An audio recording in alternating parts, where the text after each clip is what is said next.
You know, it's been a while since we've talked about the Montreal Canadiens and actually updated everybody with their situation. So, in this video, we're not going to be taking a look at one piece of news, but instead we're going to collectively assemble a small package, I guess, of highlights that I think are interesting to talk about based off of what we've seen recently from the Canadiens' practices, from the prospects, from the interviews, etc. So, today we're talking about the Canadiens' practices in general. We're talking about Kotkaniemi. We're talking about Noah Juulsen, Shea Weber, and Alexander Romanov. Not to mention the false positives that have also established themselves as the truth.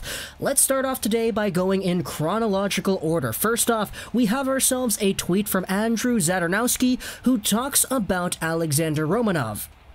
This is an interview he did on Match TV, and he discusses what exactly his plan is when it comes to being a part of the Montreal Canadiens organization, in terms of playing in Montreal, playing in potentially Laval, or maybe even going back to Europe.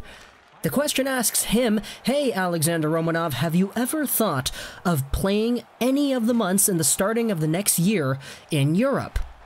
Play Europe in the fall? No, I didn't consider that an option. It's more important for me to go faster through the adaptation in Montreal. I'd rather be training alone with the fitness trainer provided by that team. I don't want to go to Europe, play there, and then come back to Canada by the beginning of the season. Training in Montreal is more important to me than any match for another hockey team. And if in September the season starts and you're in the American Hockey League, so I'll play in the American Hockey League. There can be no other thoughts. It's necessary to break into the main team, eat away at it. If you must start in the AHL, then I'll start there to win the right to play in the NHL.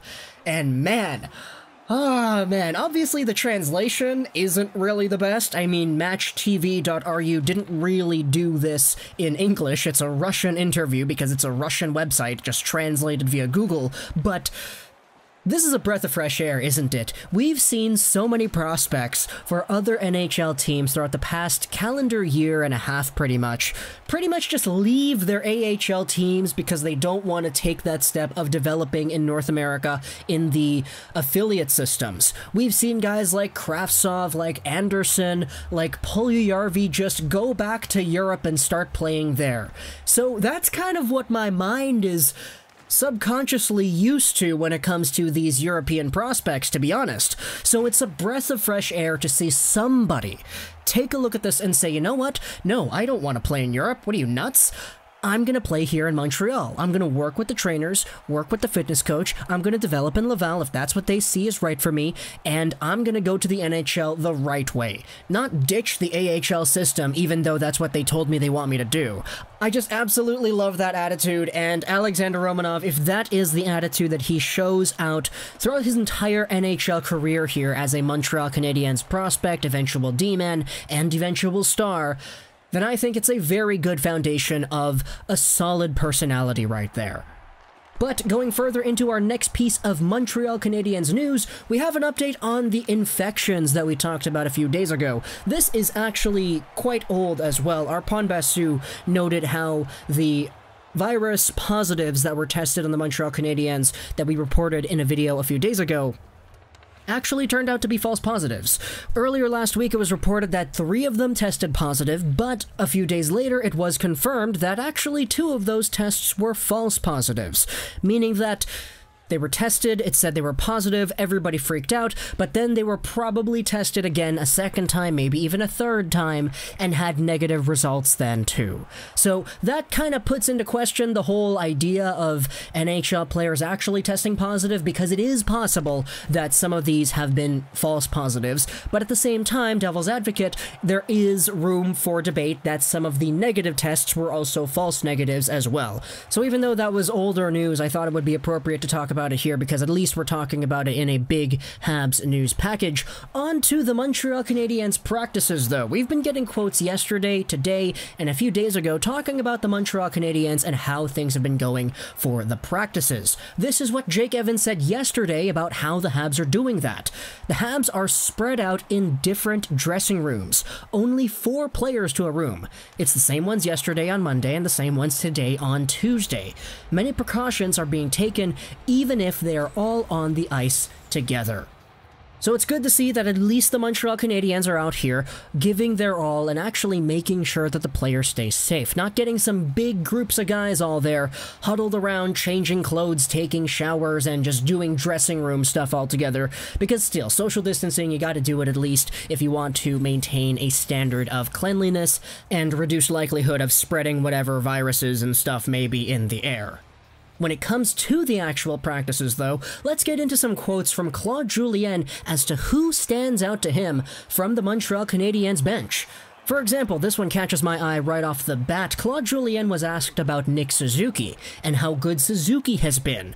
And sure, Claude Julien said that he was impressed by Suzuki, but while answering that question, he went out of his way to say how he has been impressed with how Jesperi Kotkaniemi looks, too.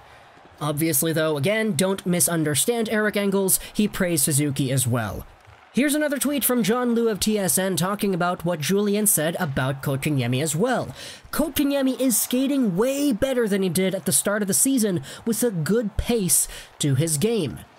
So if this is the big kick in the behind, I guess, for Jesperi Kotkaniemi to come back here and establish himself as a legit NHL player, then, ooh boy, this could be very, very, very interesting. And with the fact that Max Domi may not even be playing in the play-in series against the Penguins because of his type 1 diabetes, this could be an opportunity for that number 3 center spot to potentially be filled by a guy like Kotkaniemi. Have Danault number 1, Suzuki number 2, and Kotkaniemi number 3. There's no more logjam because Domi's not going to be there, at least that's in this hypothetical scenario right here, but if Jesperi Kotkaniemi is looking really good and Max Domi ends up sitting out, then I think this could be a very, very good opportunity for our 3rd overall draft pick from the 2018 NHL entry draft. Furthermore, we talked about the young guys, let's talk about the old guys. Shea Weber actually started practicing again after missing the practice on Tuesday. Now, once he missed the practice on Tuesday, there was a lot of speculation as to what's going on with Weber and how things are going to go. But the fact that he's actually out there and skating again, it's a very positive thing. Obviously, you want Weber to be there. You don't want anybody to miss out on these play-in series, but some people are a little bit more, let's just say, valuable to the organization than others, and Weber is definitely in that boat. On the other side of the blue line, though, we have ourselves some updates on Noah Juulsen, who missed, man, so much of the past 2 years. Injuries, man, they suck. But Claude Julien was talking about Noah Juulsen earlier yesterday, and he said that despite Noah Juulsen missing so much development time due to injury over the last 2 years, Julien is impressed with how Juulsen is keeping up the pace with the practices over the last 3 days. So hey, if you're still a believer in Noah Juulsen, as am I, then we could be on the cusp of actually seeing this kind of guy break out at a consistent level in a short 5-game span against the Pittsburgh Penguins. Much like Jesperi Kotkaniemi, who had somewhat of a rough time this past season, these next few games, whether the Habs win or whether they lose, could be a very big, important developmental step for these two kinds of players. So, for Juulsen, with all the injuries slowing him down, I want to see him back with a vengeance, and it's awesome to see that he is actually doing well in the practices, according to what Claude Julien is saying. Now, just to wrap everything up, because we are at the 9-ish minute mark of the video, Claude Julien had this to say about Nick Suzuki. Because we all love Nick Suzuki and what he was able to do this past season, this is what Julien said, knowing the Habs will need to rely on centers other than Danault to match up against Crosby and Malkin. Nick Suzuki may be a first-year player, but he's a smart guy. There we go, ladies and gentlemen. That kind of wraps up our entire Habs news report here. Claude Julien expressing his utmost faith in Nick Suzuki to being able to compete, shut down, and just level out the playing field with Crosby and Malkin. It's not just Philippe Deneau, who in his own right is one of the best defensive centers in the league, but Nick Suzuki is over there too, and that gets me very, very excited. So, talk to me in the comments what you think about this Montreal Canadiens news package. I hope you enjoyed this video. Social.Troll99, and bye.